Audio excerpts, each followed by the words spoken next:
Meus queridos, gostaria de falar da minha alegria, de poder contar com a companhia dos de casa e a companhia dos irmãos presentes na casa do nosso Deus. Damos as boas-vindas ao João e o Thales. Sejam bem-vindos, João e Thales, né?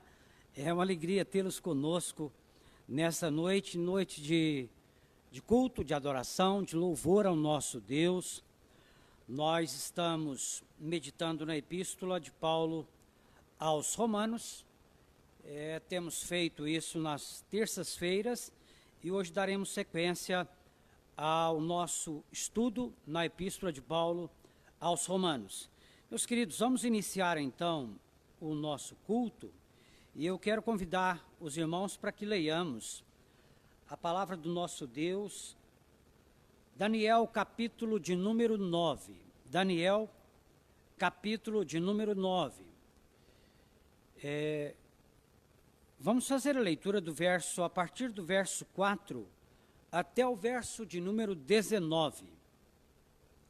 Daniel, capítulo 9, iniciando nossa leitura no verso 4, indo até o verso de número 19. Eu pediria, como temos feito, como tem sido a nossa prática, que um irmão ou irmã fizesse uso do microfone representando a congregação numa leitura alternada. Nosso irmão Fabrício, irmão, por gentileza, poderia representar a congregação fazendo a leitura dos versos ímpares. Daniel, capítulo 9, iniciando nossa leitura no verso de número 4. A oração de Daniel pelo povo. Daniel, capítulo 9, iniciando nossa leitura no verso de número 4.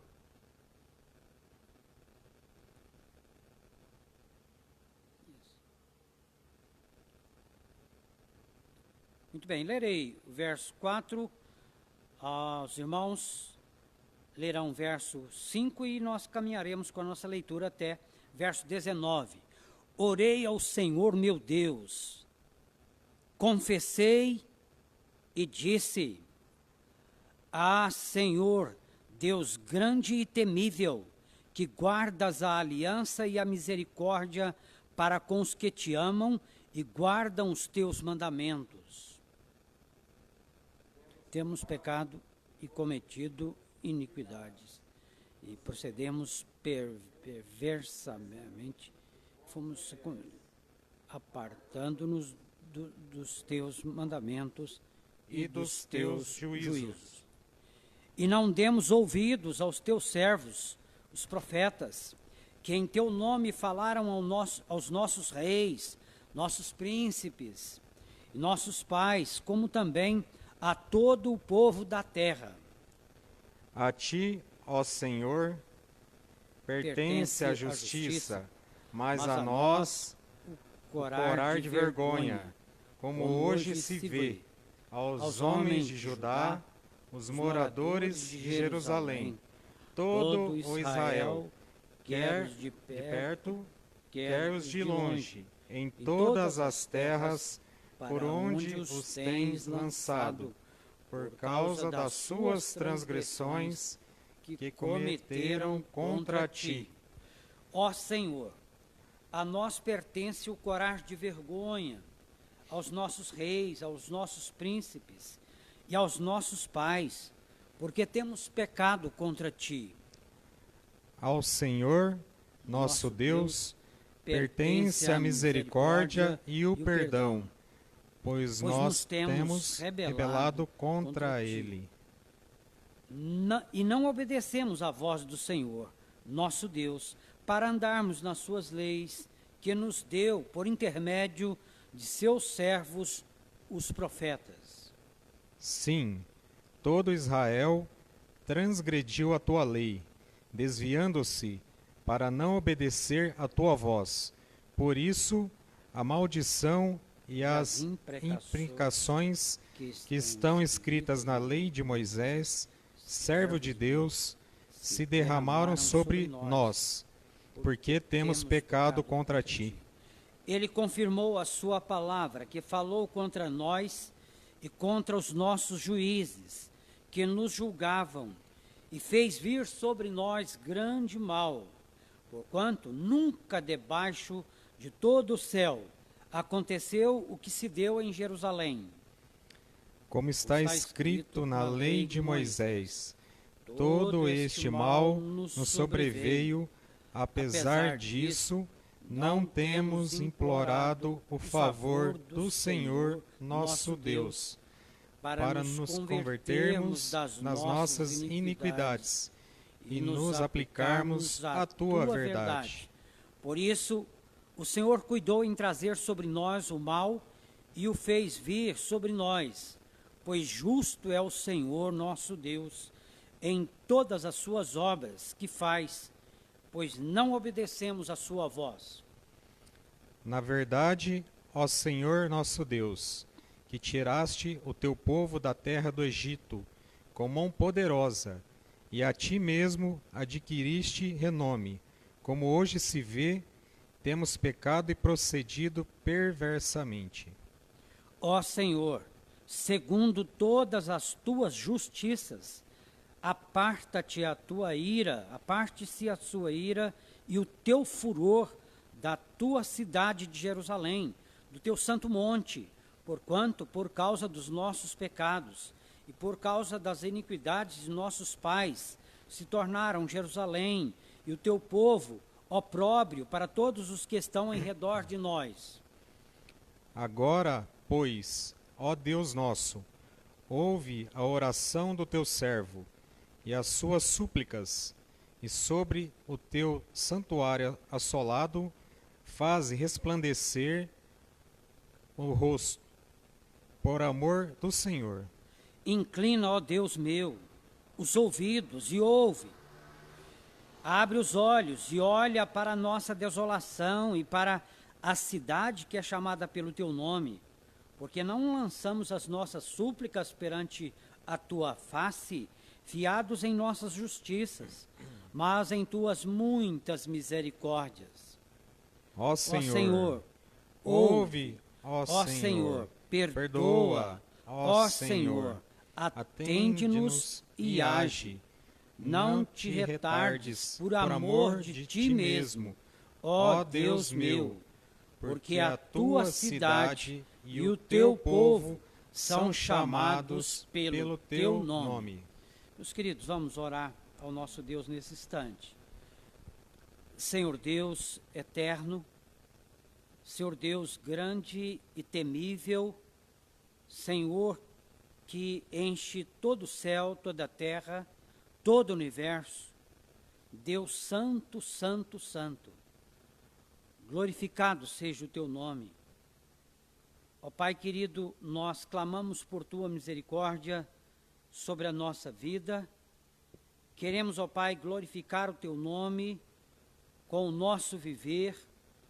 Ajude-nos, ó Pai, para que aqueles que nos rodeiam, aqueles com os quais nós convivemos, possam ver o Senhor Jesus em nós, que possamos glorificar ao Senhor com nossas palavras, com os nossos atos, com o nosso proceder.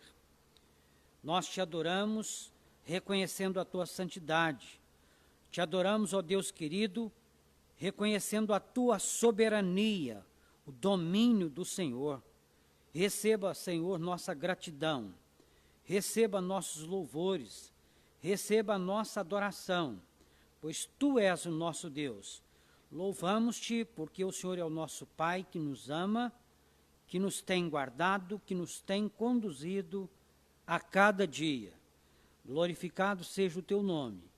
Abençoe, ó Pai, a todos aqueles que participam do culto, nos seus lares, onde quer que estejam. E abençoe-nos, ó Pai, a nós na tua casa. Oramos agradecidos no nome de Jesus. Amém. Os queridos, hino de número 14. Vamos louvar ao nosso Deus.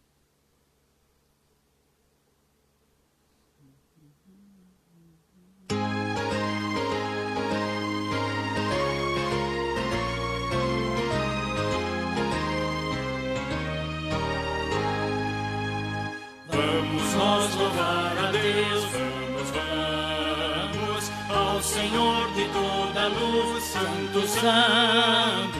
Cantem, louvem lá nos céus, nosso Deus e Rei Jesus. Exaltado seja Deus, Santo, Santo. Exaltado seja nosso Deus e Pai. Exaltado para sempre o exaltai. Cantem, louvem lá nos céus, nosso Deus e Rei Jesus. Exaltado seja Deus, Santo, Santo. Nosso Deus eterno Pai, Santo, Santo. Deus-nos bênçãos por Jesus, vede, vede. Ao Senhor glorificai, vós os salvos pela cruz. Sim, conosco glória dai. Vinde, vinde. Exaltado seja nosso Deus e Pai. Exaltado para sempre o exaltai. Cantem, louvem lá nos céus, nosso Deus e Rei Jesus. Exaltado seja Deus, Santo, Santo.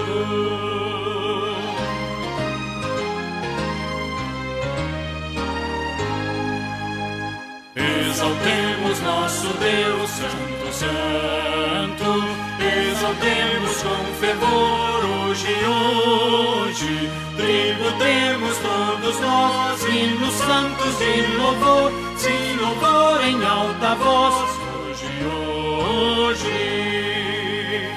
Exaltado seja nosso Deus e Pai. Exaltado para sempre o exaltai. Cantem, louvem lá nos céus, nosso Deus e Rei Jesus. Exaltado seja Deus, Santo, Santo. Irmãos, mesmo assentados, vamos já fazer a leitura do texto, dando sequência à nossa meditação na Epístola de Paulo aos Romanos. Hoje nós caminharemos do verso 18 até o verso de número 27. Capítulo 1, muito bem, capítulo 1. Então, não concluiremos hoje o capítulo 1. Romanos capítulo 1. Eu convido a atenção dos irmãos, então, para a leitura até o verso de número 27.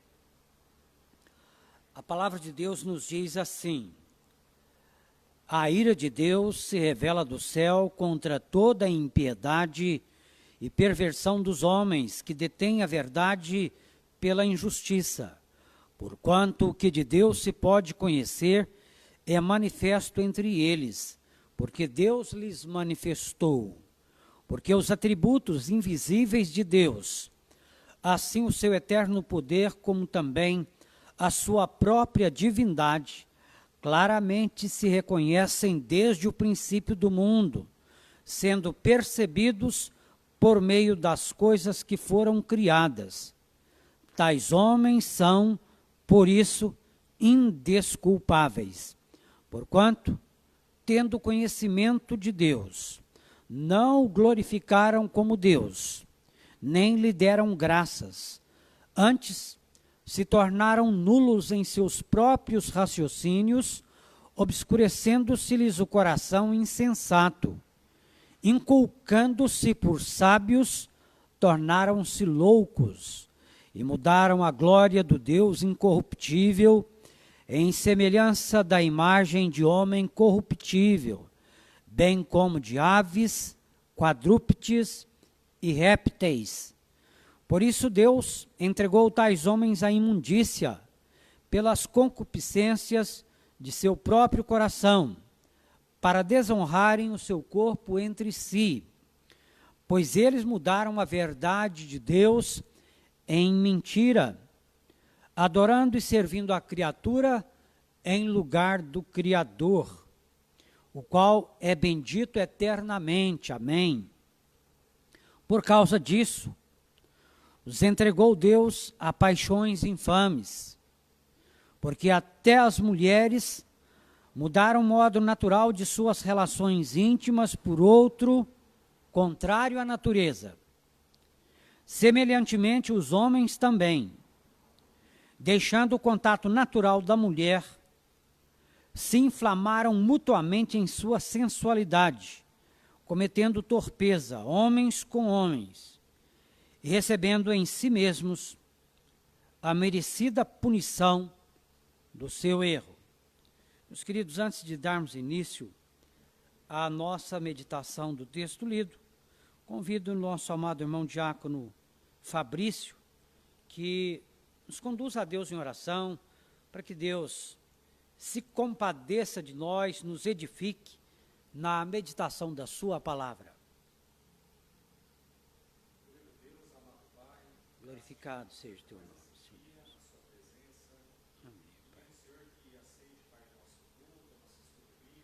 Amém, Deus.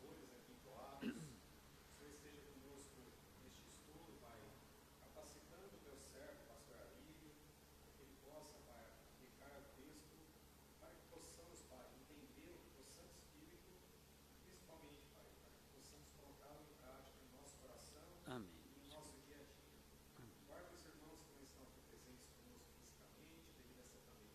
Sim, Deus. Ó, Deus. Sustenta-nos, ó Pai, com a tua graça. Guarda, Senhor Deus. Sustenta, fortaleça. Oh, Deus, em nome de Jesus, ó Pai. Amém. Obrigado, obrigado. Tudo vem de ti, Senhor. Amém. Maranata, Senhor. Tem misericórdia, meus queridos. Amém, Deus. Oh, Deus, intervenha, Senhor Deus. Amém, Deus. Amém, Deus querido. Amém, Pai. Sim, ó Deus querido, em nome de Jesus. Amém, ó Deus. Oh, Deus querido. Glorificado seja Deus. Amém. Meus queridos, nós expressamos então nossa alegria, né, por mais esse momento de estudo da palavra do nosso Deus. E o desejo do nosso coração é para que retomemos a normalidade, né? De fato, vermos essa casa cheia aos domingos, com as crianças, os idosos, mas a presença de cada um dos queridos na casa do nosso Deus nos anima e nos alegra o coração. Irmãos, o primeiro verso lido, verso 18. A ira de Deus se revela do céu. É interessante que às vezes quando se fala, por exemplo, amor, né? E alguém diz, o amor estorguê, o amor eros, o amor filéu, o amor ágape. Interessante, cada um desses são formas diferentes de amores. Estorguê, amizade. Eros é o amor marido e mulher. Amor filéu, amor filos, filantropia, é o amor que socorre, é o amor da caridade. E o amor ágape é o amor sublime, sacrificial, é o amor que socorre, é o amor que salva pecadores que mereciam ir para o inferno. É o amor de Deus. Agora, quando nós falamos sobre ira, nós temos dois termos para ira. Quando se fala da ira de Deus, o termo é orguê. Alguém fala, mas existem diferenças entre iras e iras? Sim, existe sim diferença. E por sinal, uma grande diferença. Quando nós falamos sobre a ira de Deus, que é a orguê, a ira de Deus ela é sempre santa, a ira de Deus sempre produz a justiça, a ira de Deus é sempre comedida, Deus nunca, ele se extrapola na sua ira, enquanto quando nós falamos da ira do homem que é etimotê, é uma ira assassina, tem a ver, como a gente lê, por exemplo, quando fala de Herodes, vendo-se enganado pelos magos, o termo que aparece é a ira humana, que é exatamente o etimotê, que é tomado de fúria. Nós bem sabemos o que Herodes decidiu. Falou, olha, todo menino dentro ali do vilarejo de Beit-Lehem, na casa do pão, Belém, que não fique vivo nenhum menino de 2 anos para baixo. Então, essa ira tem a ver com furor, com alguém que age de forma desequilibrada, assassina. É uma ira que atende a caprichos, é uma ira destrutiva, enquanto que a ira de Deus é uma ira que só produz justiça. É sempre uma ira santa, é sempre uma ira em que Deus não age assim de forma descontrolada emocionalmente, até porque Deus nunca se descontrola. Agora, no caso da ira do homem, como a palavra de Deus nos diz, a ira do homem não produz a justiça de Deus. Porque o homem irado é um homem descontrolado, e ele agindo na sua ira, ele faz desatinos e coisas absurdas. Então, o homem agindo na sua ira, ele age como louco, desequilibrado emocionalmente. Mas aqui o texto nos fala da ira santa de Deus, um Deus que fica irado. O que que faz com que Deus se ire? O que que suscita a ira de Deus? Meus queridos, o que suscita a ira de Deus é o pecado. O que suscita e provoca a ira de Deus, e faz essa ira de Deus supitar e transbordar, é o pecado. E aqui o texto diz, a ira de Deus se manifesta do céu, é de cima, é como a chuva, ela vem do alto, daquele que reina, daquele que governa, daquele que domina. Então, é uma ira que vem, como diz, ninguém escapa. Mas aí, ele, de forma muito direta, pontual, diz, a ira de Deus se revela do céu contra o quê? Tem muita gente que gosta, né, de usar termos bíblicos, dizendo, o Senhor é fiel, coloca no vidro do carro, né? Deus é fiel, tudo posso naquele que me fortalece, ou então em Cristo somos mais que vencedor. E são termos bíblicos, mas a gente tem que olhar a nossa contrapartida, né? Se o Senhor é por nós, quem será contra nós? Mas se for dito exatamente o contrário, se o Senhor for contra nós, quem haverá de nos livrar das mãos de Deus? Se Deus canalizar a ira dele contra um pecador, quem é que vai entrar entre Deus e o pecador e dizer, Senhor, compadece-te dele, Senhor, use misericórdia, Senhor, torne-se da tua ira santa, Senhor, recolha a tua ira. Então, é como diz a palavra de Deus, agindo Deus, seja na sua ira, seja na sua misericórdia.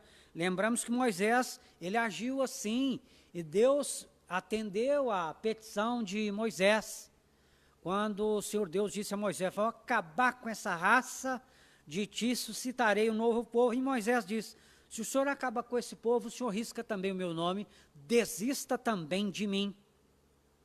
Interessante que Deus se agrada da intervenção, da intercessão de Moisés. Então a ira de Deus se revela do céu contra toda a impiedade e perversão dos homens.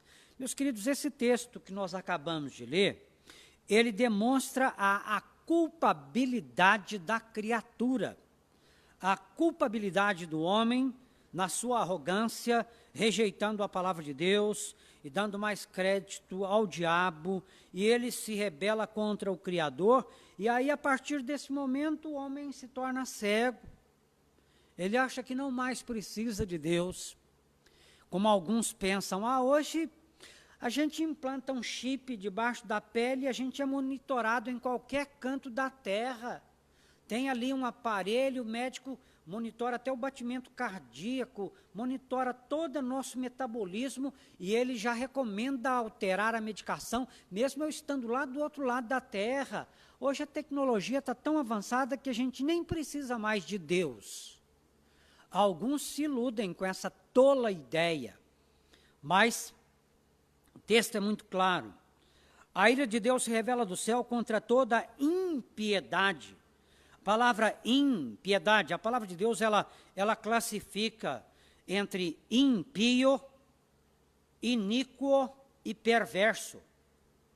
O impio é aquele que não é piedoso, aquele que não teme a Deus, é aquele que não tem o temor de Deus, ele não é reverente para com Deus, ele é impio.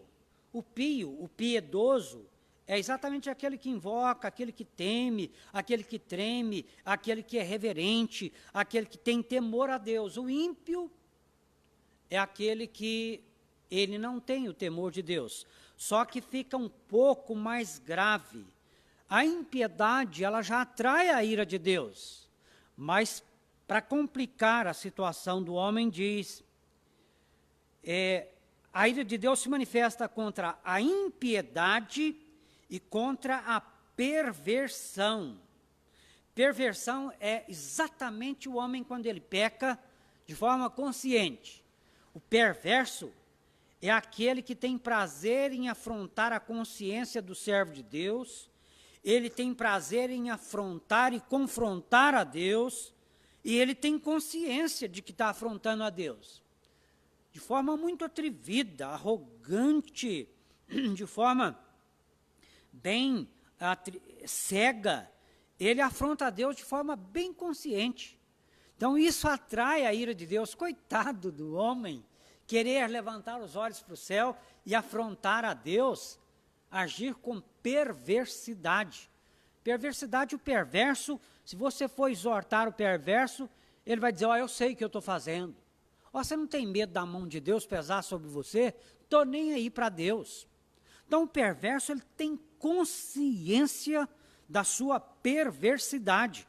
Isso atrai a ira de Deus. Essa ira que se revela do céu contra toda impiedade e perversão dos homens, que eles represam, eles estancam, eles criam uma barreira, eles criam um obstáculo para a verdade, e eles seguram a verdade, detêm a verdade, usando como escudo a injustiça. A injustiça. Então, esse texto mostra essa pecaminosidade do homem, que vai se tornando cada vez mais arrogante, mais topetudo, mais pecador, mais afrontador da santidade de Deus. Isso torna culpado. Agora, meus queridos, a palavra de Deus aqui nesse texto fala que Deus se revela. Ele se nos dá a conhecer, conforme Deuteronômio 29. O que Deus quis se revelar a nós, tudo que pode caber no nosso entendimento, Deus se revelou. Ele se revela. Porquanto o que de Deus se pode conhecer é manifesto entre eles, o ímpio, o perverso, o iníquo, é revelado a toda criatura, porque Deus lhes manifestou. É interessante que há tanta coisa que nós podemos contemplar, a maravilha de Deus, né? Eu fico pensando numa noite de lua nova, um céu sem nuvens, você deitar num gramado, numa fazenda, longe de toda a iluminação artificial, e você deita ali na grama e contempla o céu, de vez em quando um meteorito ou um meteoro riscando o céu numa velocidade estonteante. É impossível você não glorificar a Deus. Quando você aponta o seu dedo para o céu, na ponta do seu dedo, né, isso aí até no limite do universo, contabiliza-se cerca de 10 milhões de estrelas. Só na direção da ponta do seu dedo, rumo ao universo, no que eles consideram o limite do universo. E Deus vai para além do universo, porque nenhum universo pode conter o nosso Deus. Então, esse é o nosso Deus. E a ira de Deus se revela do céu, essa ira santa, que é a ira orgue, ira santa, ira que se revela e se manifesta contra o pecado, contra a iniquidade, contra a perversidade. E a palavra de Deus fala sobre o dia da ira. Qual seria o dia da ira? É o mesmo dia que a palavra de Deus diz, o dia do Senhor, ele virá. Ele virá e todos o verão, até quantos o traspassaram, até aqueles que vazaram mãos e pés o verão, e estremecerão, todos verão, até mesmo aqueles que o cravaram numa cruz.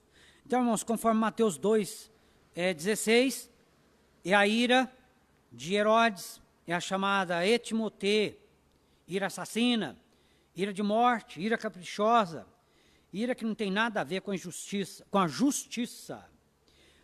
A ira de Deus, ela se manifesta do céu. Então, aí Deus se manifesta de tal maneira que o homem, ele fica inculpável diante de Deus. Ninguém poderá chegar diante do Senhor lá no céu, caso morra agora, né? Cai de cara no asfalto, vê o corpo ali sem vida, dá um tchauzinho para a carcaça onde morou durante 22, 40, 70 anos, sai do corpo e vai embora. Em chegando lá no céu, ninguém vai poder dizer: Senhor, eu nunca ouvi falar do Senhor lá na terra, vivi 72 anos, nunca ouvi falar. A palavra de Deus aqui, ela é muito clara, diz que Deus manifesta os seus atributos, a sua perfeição, a sua beleza, a sua divindade, o seu poder, a sua bondade, claramente se manifesta nas coisas criadas. A gente fica pensando na variedade de frutos que temos. Vai aí no supermercado, quando tem aquela variedade, alguém diz: isso aqui vem lá do México, isso aqui é lixia, isso aqui é tâmara, isso vem lá de não sei aonde, essa aqui é a fruta tal, isso aqui é a castanha, isso aqui é o pistache, isso aqui é a manga que vem, essa é castanha de tal lugar. É uma variedade de frutos, de cores, sabores, fruta com semente por dentro, com semente por fora, cada uma com o seu gosto. E a gente fica pensando, por que Deus criou essa variedade?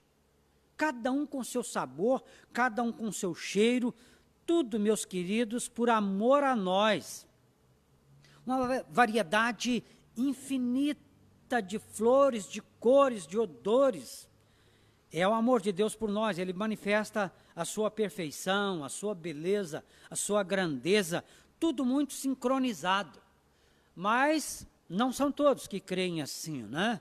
Se você vai numa coleção de um orquidófilo, né, que faz coleção de orquídeas, ali ele te mostra ali umas 500, às vezes algumas fruto de enxertia, mas há aqueles que dizem: não, nós somos resultados de uma ameba que deu certo, nada é planejado, tudo é fruto do acaso. É assim, é porque uma força explodiu uma molécula e aí deu origem assim, deu um boom, e foi de onde nós viemos. Mas quem impulsionou essa primeira força? Não foi uma força anterior, mas essa força anterior, de onde originou essa força interior?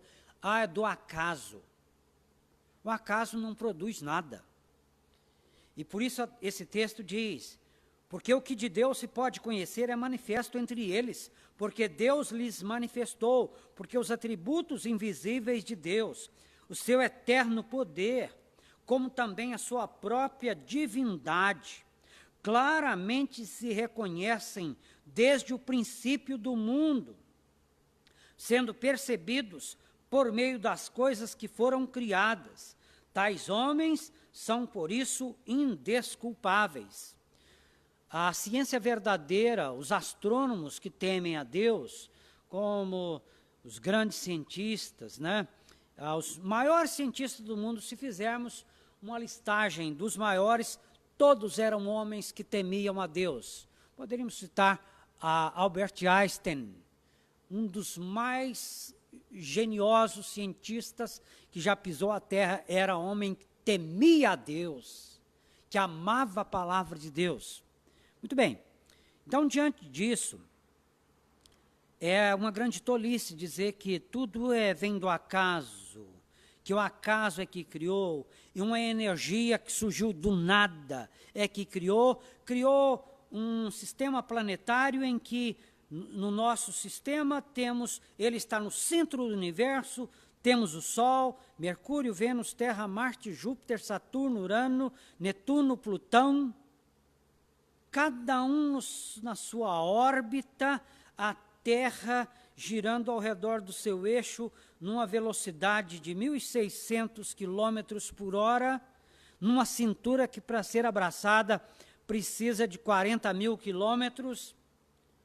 e ela gira numa velocidade que em 24 horas ela dá uma volta ao redor do seu próprio eixo. E se ela girasse um pouquinho mais lento ou um pouquinho mais rápido, não existiria vida. E alguém diz, isso tudo é obra do acaso. É o acaso que criou isso assim, tão bem cronometrado. É como se você pegasse 5 quilos de papéis picado num cestinho, jogasse para o alto e aquilo ali o vento levasse e caísse já um dicionário pronto. Obra do acaso. Só que o universo ele é muito mais complexo do que simplesmente um dicionário. Meus queridos, então, a palavra de Deus, poderíamos até estendermos muito sobre as muitas teses de origem do mundo, origem do universo, por que que existe, por que que ao invés de não existir nada, existe algo? Quem criou? Qual o propósito de ter sido criado? Tudo que é vivo tem um propósito. Eu e você temos um propósito, e você sabe muito bem, é uma grande tolice, a palavra de Deus diz, ai do filho, ai daquele que vira para o seu progenitor e diz, por que me puseste no mundo? É uma grande tolice, né? Quando um filho, às vezes meio rebelde, ele se volta para o pai ou para a mãe e diz, eu não pedi para nascer, como se alguém pedisse. Ah, eu quero nascer na família tal e tal, a família de nobreza, eu quero nascer num berço rico, eu quero, quando crescer no meu DNA, eu já quero ter lá eu quero ter 1,84 m de altura, olhos verdes, cabelos encaracolados, se não for para nascer assim, eu nem nasço. Melhor me riscar aí, eu não quero nem existir. Como se alguém pedisse para nascer, onde o tempo que vai nascer, onde vai nascer, em que família vai nascer, a cor dos olhos, a altura, timbre de voz, cor dos olhos. Meus queridos, a palavra de Deus nos fala que, como diz, o DNA é o DNA de Deus. Ele é que cria cada DNA. Tudo é criação do Senhor. E o homem fica sem desculpa diante de Deus. Chegando lá no céu, e o Senhor perguntando, por que eu devo deixar você entrar no meu céu? Lá, Senhor, eu nem sabia que existia céu. Senhor, eu pensava era no tal de purgatório, eu achava que eu ia passar pelo purgatório uns dias, purgar, queimar meus pecadinhos, depois eu seria transferido para o céu. O homem fica indesculpável. Deus responsabiliza o homem por cada uma escolha que ele faz, por cada escolha. E aí nós caminhamos. Esses atributos invisíveis de Deus, seu poder, a sua divindade, a sua bondade e benignidade, nos criando uma variedade de frutos, de sabores, de cores, claramente se reconhecem desde o princípio, sendo percebidos por meio das coisas que foram criadas. Então, se você contempla uma flor, uma orquídea, ou até mesmo de onde vem uma manga saborosa e deliciosa, aquilo ali é uma florzinha minúscula. Tudo obra de Deus, que daí a pouco está suculenta e você a devora, como diz, algo tão saboroso, tudo cuidado de Deus para com a nossa vida. Meus queridos, Deus manifestando o seu poder, esse Deus que é absolutamente ordeiro, absolutamente perfeito no planejar e no agir, mas o homem não enxerga, e eles vão achando que é obra do acaso, que a girafa, quando Deus criou ela no princípio, ela tinha um pescocinho pequeno, mas aí, para pegar as folhas mais altas, ela foi se esforçando, e o pescoço da girafa está crescendo até hoje. Dependendo do lugar, cresce e vai crescendo, depende do alcance, como se isso fosse uma verdade científica. Tudo que é vivo tem um propósito, você existe para glorificar a Deus. Mas o primeiro passo para o homem se tornar cego é através da impiedade, da iniquidade, da cegueira, do paganismo, que o leva à ingratidão. O texto diz, Tais homens são, por isso, indesculpáveis, porquanto, tendo conhecimento de Deus, não o glorificaram como Deus, nem lhe deram graças, antes se tornaram nulos em seus próprios raciocínios, obscurecendo-se-lhes o coração insensato, se tornaram loucos, tornaram-se loucos. Então, eles, observando a beleza da criação, observando tudo que Deus criou, isso não gera temor, não gera gratidão, isso não gera no coração da criatura um desejo de se aproximar do Criador.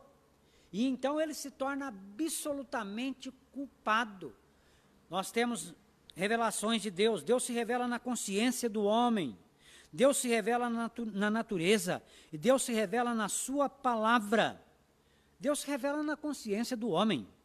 Por isso é que Paulo, um pouquinho adiante, nós vamos ver quando Paulo diz, não tendo conhecimento de Deus, eles servem a Deus dirigidos pela própria consciência. Porque o homem, quando ele peca, a consciência acusa. Ah, nunca leu a Bíblia, nunca ouviu falar da palavra de Deus, nem Velho, nem Novo Testamento.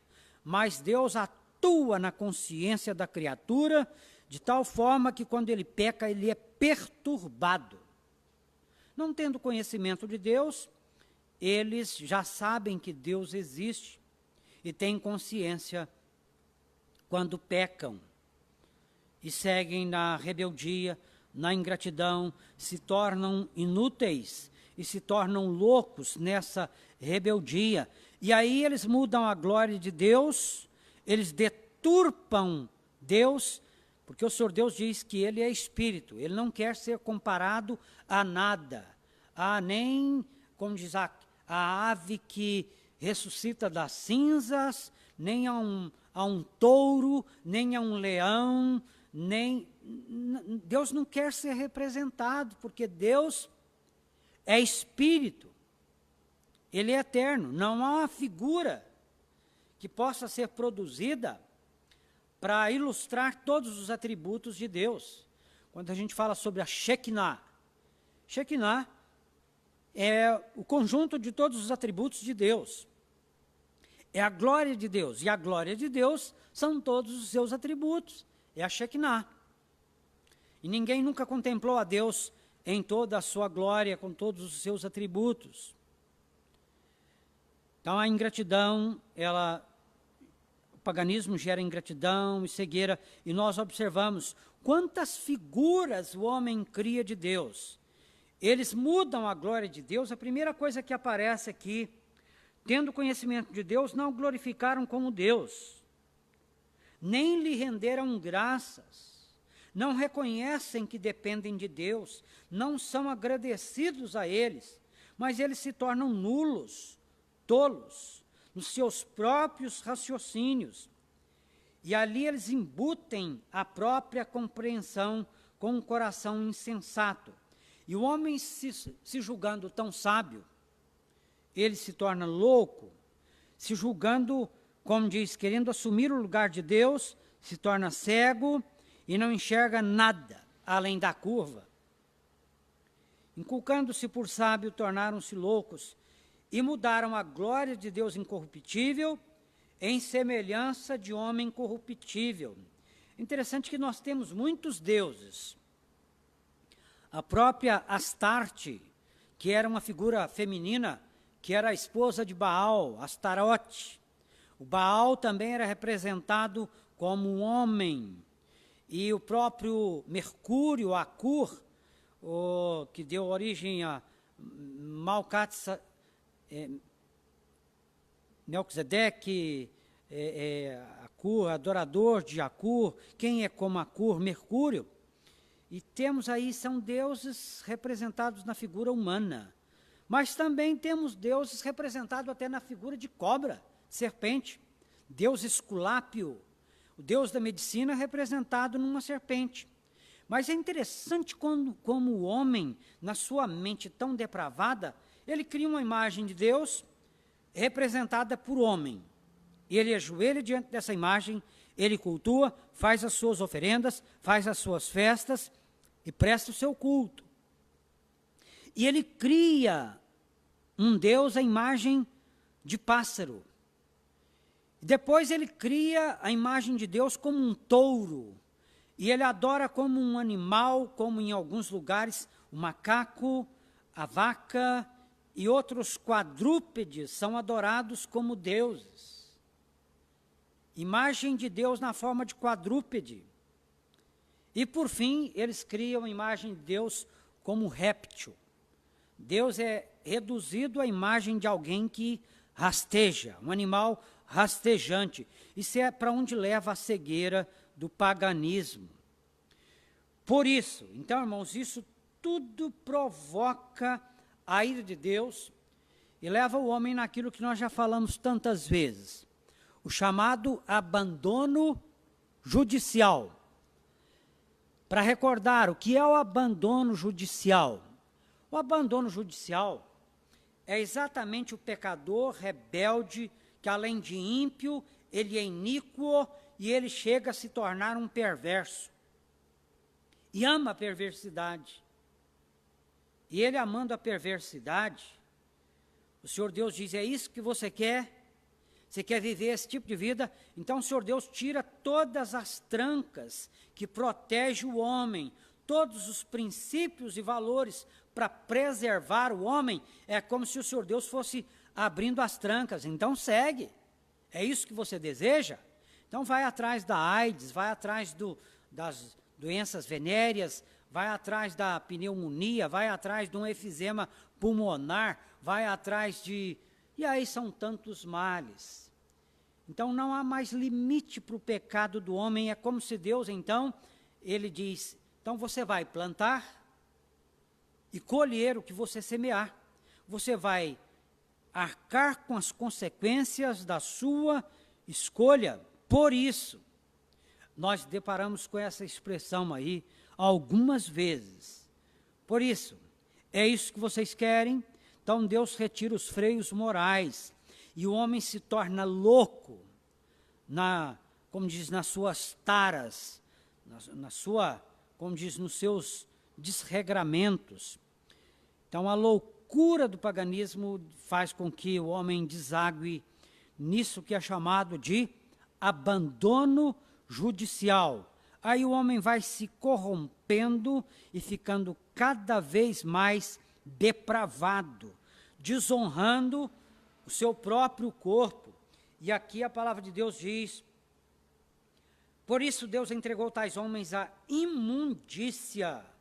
Deus a entregou para que eles façam todos os desejos do coração, pelas concupiscências, desejos sórdidos do próprio coração, da própria carne, para desonrarem o seu corpo entre si, numa orgia, numa bacanagem sem limites, onde se você entrasse ali, você poderia sair e dizer, eu já estive no inferno, eu visitei o inferno, promíscuo, onde às vezes até o diabo deveria sentir vergonha de estar. Não há limite para promiscuidade, não há limite para devassidão, não há limite para licenciosidade. E ali o homem fica inventando pecados. E é até constrangedor a gente entrar em detalhes para perceber a que nível de depravação o ser humano chega. Só de pensar, a gente quase cora a cara de vergonha. Mas não há limites até que ponto o homem chega no fundo do poço no cometimento de pecados. Então é abandono judicial. O Senhor Deus diz, é isso que você quer? Então mergulhe fundo no pecado. E vão se corrompendo. E a palavra de Deus diz, pois eles mudaram a verdade de Deus em mentira, adorando e servindo a criatura em lugar do Criador. Então, alguém diz, eu sou devoto de São Fulano. Eu já recebi tantas graças. Há pessoas que, às vezes, na noite de núpcia, pega o santinho e vira ele com a cara para a parede. Diz, ele não pode ver o que vai acontecer aqui. É como se virasse o santinho que está vigiando eles no leito conjugal, vira com a cara para a parede, aí vale tudo. Aí tudo é permitido.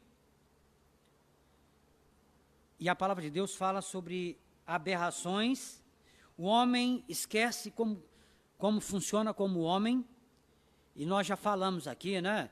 O homem se dirigindo à mulher, chamando ela de ô cara, ô meu, ô bicho, ô. E a mulher aceita ser tratada assim. Aí retornamos àquele princípio. Não há mais gentileza, não há mais poesia, não há mais esse romantismo, não há mais carinho, e a mulher é tratada como um objeto e aceita ser tratada assim. De repente tem mulher se apaixonando por mulher, e ela não sabe nem como funcionar como mulher, porque ela vai se relacionar com um bicho macho que é um verdadeiro animal, estúpido, cego, e não entende absolutamente nada da menina, nada da sensibilidade, nada dos desejos, e é um animal bruto, estúpido. Por isso aí a gente vai vendo cada vez mais, né?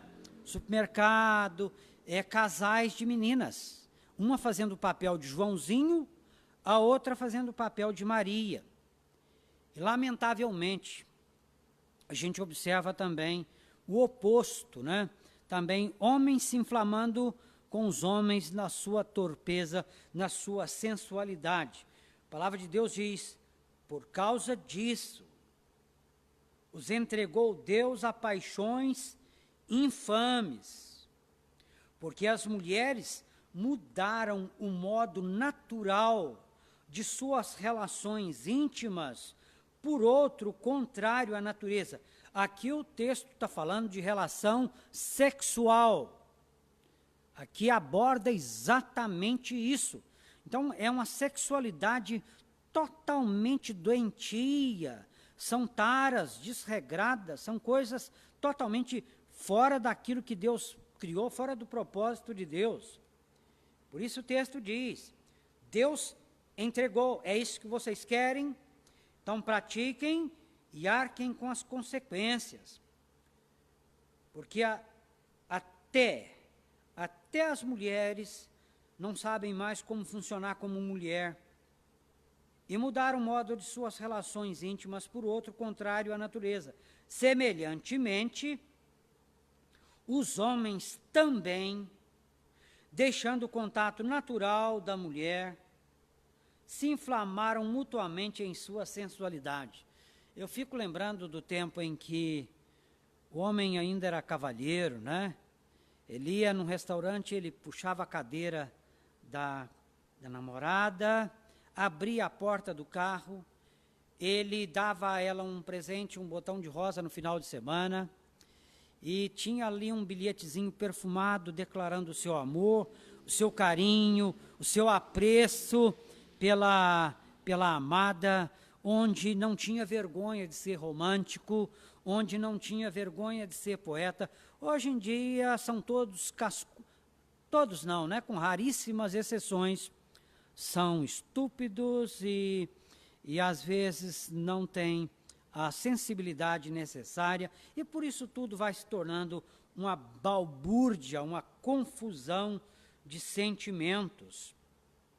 E nós concluímos então, irmãos, hoje nem os de casa, nem os presenciais, ninguém fez nenhuma pergunta. Eu não sei se fui eu que não dei oportunidade de fazer pergunta, mas dentro do texto lido, chegando ao final, se os irmãos daqui, eu não sei se tem alguém que poderia monitorar, caso chegue alguma pergunta dos de casa, alguma dúvida, como já fizemos em vezes passadas, mas concluindo no verso 27, semelhantemente os homens também, deixando o contato natural da mulher, se inflamaram mutuamente em sua sensualidade, cometendo torpeza, homens com homens, e recebendo em si mesmos a merecida punição do seu erro.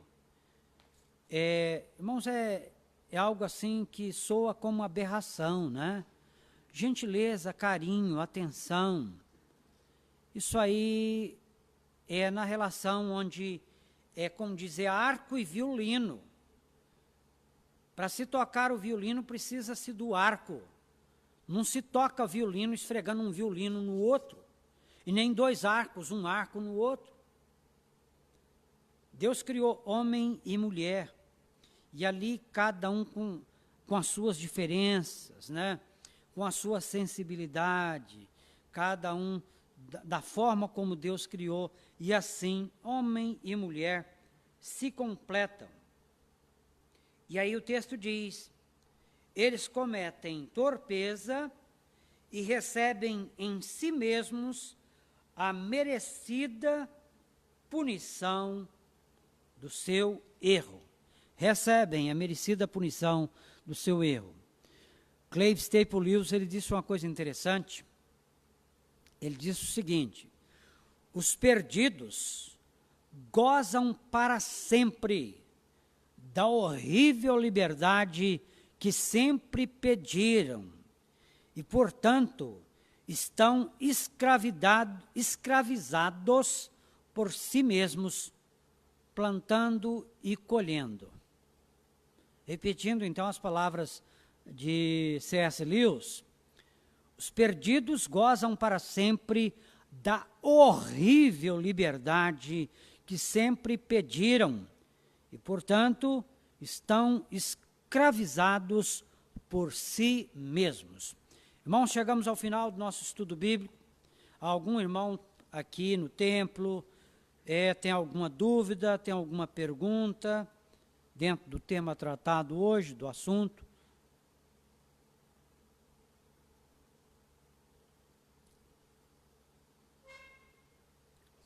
Sim.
Ótimo. Ausência total de Deus. A causa de maior sofrimento no inferno é a ausência da bondade, da misericórdia de Deus. E eu acho que se Jesus resolvesse fazer uma visita no inferno, eu fico pensando naqueles que traíram o Senhor Jesus, aqueles que estão no inferno. Fica imaginando você, alguém a quem você só te fez o bem, né? Uma pessoa a quem você teria toda a eternidade para ser eternamente grato. E alguém diz, está vindo aí, eu vou esconder lá no meio do cafezal, não quero nem ver a cara, eu morro de vergonha. Então a visita do Senhor Jesus indo no inferno, talvez trouxesse ainda mais sofrimento, mas a ausência dele já acarreta sofrimento. Agora, alguém disse o seguinte, ai do ser humano se Deus dissesse sim a tudo quanto ele pede em oração. Isso já seria uma grande punição de Deus. Se Deus atendesse com um sim a todos os pedidos que o homem faz. Por isso é que às vezes Deus diz não. E é por amor. Agora, quando Deus deixa o pecador caminhar no pecado, isso já é a punição de Deus. É isso que você quer? Rebelde, pecador, se afastou de Deus, se rebelou contra Deus conscientemente, então Deus vai abrindo E ali ele vai, e quanto mais avança no pecado, mais infeliz se torna. O pecado é destrutivo, né? O pecado mata, o pecado destrói. Irmãos, além da participação do nosso amado irmão Diácono Fabrício, aqui alguém tem mais alguma dúvida?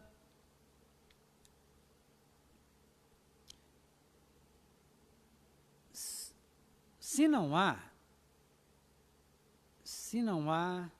nós vamos encerrar o nosso culto. Nós já estamos com o tempo nosso um pouco avançado. Eu queria que nosso irmão Neto, deixando o posto de diácono, viesse para orar, para encerrar para nós, por gentileza. Irmãos, com a oração do nosso irmão Diácono Neto, nós encerramos assim o nosso culto, nosso estudo bíblico. E com a graça do bom Deus, na próxima terça-feira, daremos sequência, encerrando o capítulo 1 aos Romanos.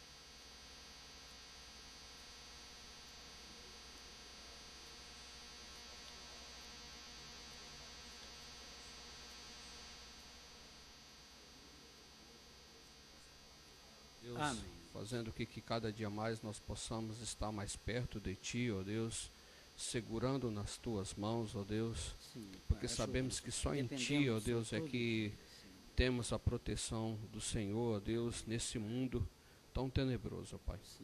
Vem nos abençoar, vem nos guardar, ó Deus, no restante desta semana, ó Deus, fazendo que cada dia mais, ó Deus, nós tenhamos mais confiança no Senhor, ó Deus, que nós possamos entregar as nossas vidas de fato e de verdades ao Senhor, ó Deus, e sabemos, ó Deus, que só em Ti, ó Deus, só no Senhor Jesus Cristo que há um caminho que nos leve à salvação, ó Deus. Amém. Muito obrigado por tudo, perdoa os nossos pecados e as nossas falhas, nos leve, ó Deus, para os nossos lares, debaixo da Tua mão protetora.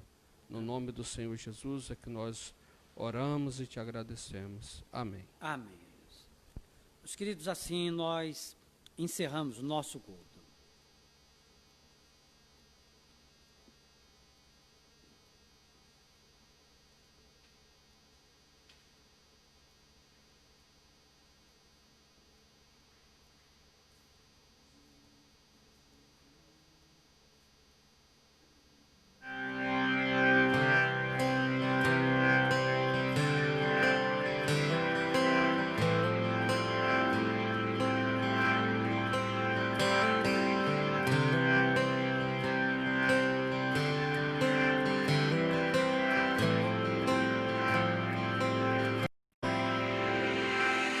Ele é a imagem do Deus invisível.